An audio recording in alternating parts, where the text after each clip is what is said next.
I wouldn't consider myself to be an overly religious person. I was raised in church. I believe in God, but I'm not what you would call a regular churchgoer. Hell, I'm not even a sporadic churchgoer. Mother's Day last month was the first time I had been to church probably 10 or 15 years. Now, even though I'm not all that religious, I have read the Bible several times cover to cover.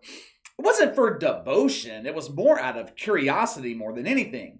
I like conspiracy theories. That doesn't mean that I believe any of them, but I think conspiracy theories are fascinating. The assassination of John F. Kennedy, littered with conspiracies. Area 51, the Illuminati. I have spent hours reading about the supposed Illuminati influence in popular music and television. Like I said, it's not that I believe them, I just think they're interesting. One thing conspiracy theories make you do, it makes you think outside the box. One of the biggest conspiracies, or depending on what you believe, one of the realities of the future, is described in the Bible as the end times. The end of the world, the rise of the Antichrist, New World Order, one world government.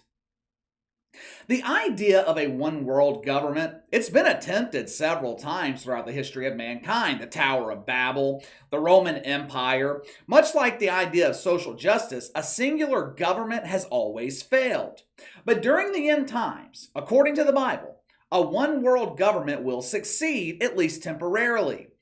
If you've ever read the Bible, you already know it is full of prophecy and predictions. Many of these are centered around the supposed end times. In the last days, men will be lovers of themselves, lovers of money, puffed with pride, lovers of pleasure rather than lovers of God, having an appearance of godliness but false in its power. Sounds like the social justice movement to me. Woke men love them some men. Hell, they are celebrating the love of butt bongo all month. They have this false appearance of being holier than thou, which is complete bullshit. Look at me, I am fighting to end mythical racism. Yeah, you're fighting a mythical battle. It's like the war on poverty the government started decades ago. Their solution to poverty was to give people free money every month to ensure they remained poor. Another end times prophecy. There will be wars and rumors of wars. Nation will rise against nation. Since the early 1900s, over 100 million people have died from war. There is a war right now in Ukraine. America has been involved in wars throughout my lifetime. The Bible, it also predicts food shortages, earthquakes. Now, most of these predictions, most of them are vague and somewhat easy for naysayers to write off. There have always been earthquakes and natural disasters. There's always been hunger and famine. There's always been war. But there is one Bible prophecy that directly relates to what we're going to talk about this evening. If I were to ask you, who is Joe Kennedy? Most people, they would probably think he's a politician, some relative to JFK or the Kennedy family. Joe Kennedy used to be a high school football coach in Washington. For 7 years, he was the football coach at Bremerton High School, located just across the Puget Sound from Seattle. After the 2015 season, Joe Kennedy was relieved of his duties. Now, I have read differing accounts as to why. Some report that he was fired, others report that it was a mutual parting of the ways. What's not in dispute is the reason Joe Kennedy is no longer coaching football at Bremerton High School. Earlier today, Woke Illustrated, formerly known as Sports Illustrated, published an extensive report on Joe Kennedy. Now, you don't have to waste 30 minutes of your own time reading through it. I've taken care of that for you. Now, while I will credit Woke Illustrated for their extensive investigation and research, the narrative of this article was nothing but woke bullshit. After every game, Joe Kennedy, he would head towards midfield, shake the hand of the opposing coach. He would congratulate a player or two. Then, he would silently go to the 50-yard line and kneel and pray for 15 or 30 seconds. This post-game prayer became sort of a tradition. Players started to join him. Other coaches joined him. Eventually, the post-game prayer became an issue for the school district. We can't have a government employee praying at midfield. We must put a stop to this. Joe Kennedy was told in no uncertain terms, "You are not allowed to pray anymore." His response? "Fuck you." Now, he didn't say that, of course. That's just my interpretation of his response. Because Joe Kennedy refused to stop praying. Late October 2015, the eyes of the Seattle metro area were on Joe Kennedy. The message was clear: no more prayer. Would he pray after this game, or would he cower to the demands of the woke school district? Game ends. Joe Kennedy trots across the field, shakes the hand of the opposing coach, heads over to midfield, 50-yard line, dropped to his knees, and prayed. Suddenly, the players from both teams join him along with the coaches. Parents come from out of the stands, running to midfield to pray with Joe Kennedy. Hundreds, maybe thousands of people on the field, standing in solidarity with Joe Kennedy in his constitutional right to pray. It would be the final time that he prayed on that field.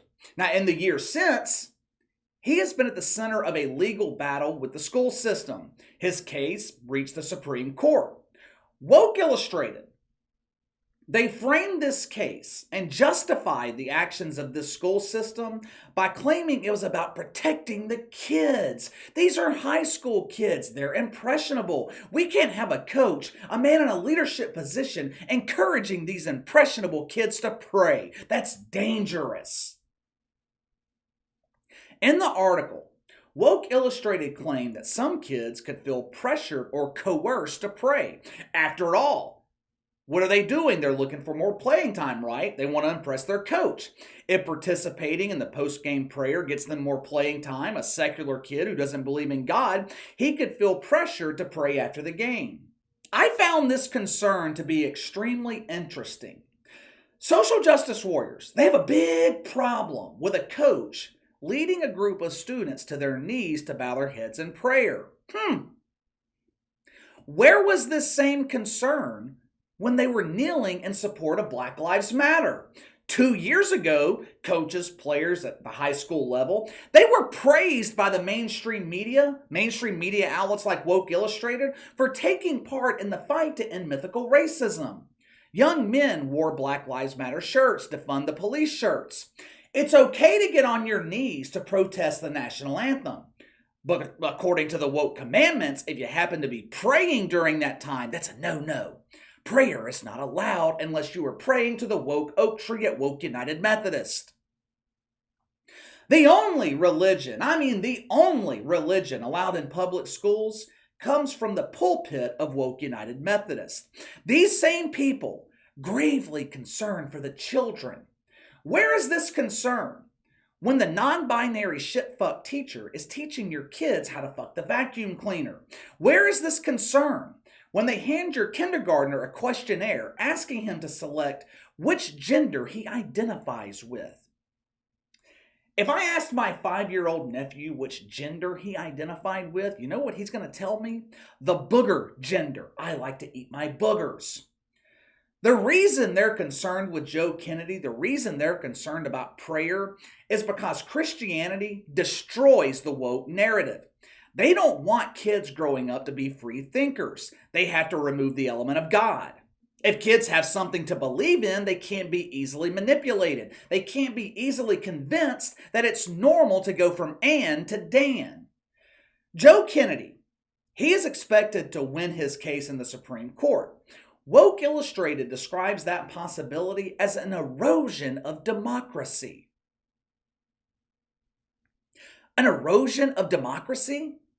Some dude's right to practice his freedom of religion is an erosion of democracy? Wouldn't that be a symbol of democracy? Rachel Laser is the lead attorney for the Bremerton School District. She is the shit fuck, stomping on Joe Kennedy's right to pray while fighting for the teacher's right to completely corrupt your child. Rachel Laser claims that there are two Americas. One side who makes factual-based arguments on the Constitution, and the other that peddles in propaganda and distorts the Constitution to trample on the rights of their opponents. Now, guess which side Rachel Laser claims makes arguments based in fact and which side propagandizes? According to her, the dumbass graduates of Woke U are the founders of fact, and what she describes as white Christian nationalists are the purveyors of propaganda. A few minutes ago, I said there was one Bible prophecy that directly relates to what we're talking about. One Bible prophecy that becomes harder and harder to dispute with each passing day. It comes from the book of Isaiah. It says, one of the signs of the end times, they will say what is right is wrong, what is wrong is right. Black is white, white is black. Bitter is sweet, sweet is bitter. Whether you believe in the Bible or not, it is hard to dispute that prediction. 10 years ago, if I had told you it would be deemed acceptable in the mainstream media to accompany your child to a drag show, would you have believed me?